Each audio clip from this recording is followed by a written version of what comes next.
Здравствуйте, мои дорогие садоводы! Сегодня хочу поделиться с вами одним своим секретом, проверенным годами. Будем сеять перец с перекисью водорода. Это способ, который дает просто великолепный результат. Да-да, вы не ослышались. Всходы будут стопроцентные. Это, знаете ли, не просто слова. Способ и правда очень надежный. Но прежде чем мы начнем, давайте-ка разберемся, а в чем, собственно, фокус? Почему это работает? Там ведь целая наука, хотя очень простая. Итак, в чем тут дело? Вот семена перца, да и баклажанов тоже, они, как известно, товарищи капризные, туго всхожие, а все потому, что у них очень плотная такая твердая оболочка. Она мешает им быстренько проснуться и пойти в рост. Семя, можно сказать, спит себе и в ус не дует. Так как же перекись их будет? В чем ее секрет? А все очень просто. Наша обычная аптечная перекись водорода делает для семечка сразу 3 полезнейших дела. Во-первых, как только перекись попадает на семя, она начинает распадаться и выделять активный кислород. И вот этот кислород, он как бы обволакивает семечко, насыщает его. Зародыш начинает дышать активнее. Это как дать ему такой мощный заряд бодрости, толчок, чтобы он проснулся и начал расти. Да не просто расти, а расти сильным. Во-вторых, перекись делает то, что по-научному называется химическая скарификация, а по-нашему, по-простому, она очень мягко, но уверенно размягчает вот эту самую твердую скорлупу. И что получается? Вода внутрь попадает намного легче и быстрее, семя набухает буквально на глазах. Ну и в-третьих, что тоже очень важно, это же отличное обеззараживание. Перекись убивает на поверхности семян всякую нечисть, грибки, бактерии, а это значит, что наши будущие росточки будут защищены от гнили, рассада с самого начала будет крепче. И это, знаете, не просто мои наблюдения. Это и наука подтверждает. Представляете, исследования показывают, что после такой обработки всхожесть у перцев поднимается до 90-95%. Перекись разрушает так называемые ингибиторы роста. Это вещества, которые не дают семечку прорастать. И как бы говорить ему «все, пора расти». Ну что ж, с теорией, я думаю, все понятно. Давайте переходить к самому интересному, к практике. Что нам понадобится? Да самый простой набор. Сами семена, конечно, обычная 3% перекись из аптеки, какой-нибудь лоточек и хорошая рыхлая земля. Весь наш процесс будет состоять всего из 4 простейших шагов.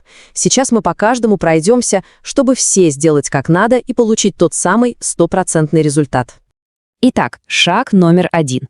Берем любую маленькую емкость, стаканчик или рюмочку, и высыпаем туда наши семена. Теперь заливаем их обычной неразбавленной перекисью. Много лить не надо, главное, чтобы семена просто покрылись жидкостью. И оставляем их так всего на 10, максимум 15 минут. Этого времени для перцев вот так достаточно. Кстати, для других упрямцев, вроде лука или баклажанов, это время тоже идеально подходит. И вот еще что. Не пугайте их, когда увидите пузырьки на семенах. Это отлично. Это как раз и есть тот самый признак, что перекись работает, что выделяется кислород, значит, процесс запущен.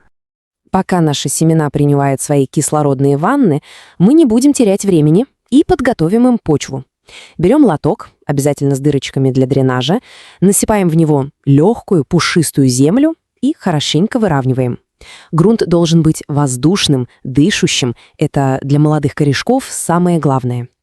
Ну вот, наши 10-15 минут прошли. Начинается самый ответственный момент – сам посев.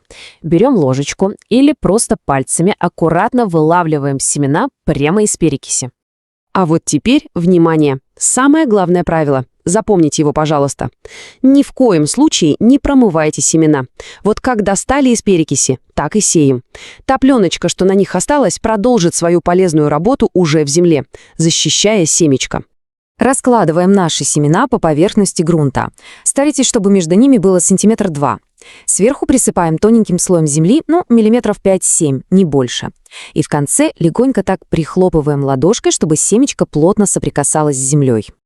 Все, мы почти у цели. Остался последний, 4-й шаг. Нужно правильно все это полить и создать тепличку. И с поливом тоже есть хитрость. Поливать нужно очень аккуратно. Не надо устраивать болото. Просто увлажните верхний слой, там, где лежат семена. Если перелить воды, они могут попросту задохнуться, и вся работа насмарку. И последнее – тепло. Без тепла перец не взойдет. Накрываем наш лоточек крышкой, пленкой, чем угодно и ставим в самое теплое место в доме. Идеально, если там будет градусов 25, а то и все 30. Чем теплее, тем быстрее увидим результат. Ну, вот и вся премудрость. Как видите, ничего сложного. А результат, вот увидите, вас очень порадует. Давайте посмотрим, чего же нам ждать. При таком способе первые дружные росточки проклюнутся уже на 5-7 день. А это, между прочим, на 2, а то и на все 4 дня раньше обычного. И вы сами увидите, рассада будет заметно крепче, коренастее, здоровее. А ведь все мы знаем, что крепкая, здоровая рассада – это уже половина успеха. Этот простой, но научно обоснованный метод дает нашим растениям прекрасный старт. А хороший старт в конечном счете и приводит к богатому урожаю. Так что, дорогие мои садоводы, очень вам советую попробовать. Проверьте эту маленькую научную хитрость у себя на грядках. Этот способ объединяет и науку, и многолетнюю практику. Желаю вам крепчайшей рассады и, конечно же, богатых урожаев. До скорых встреч!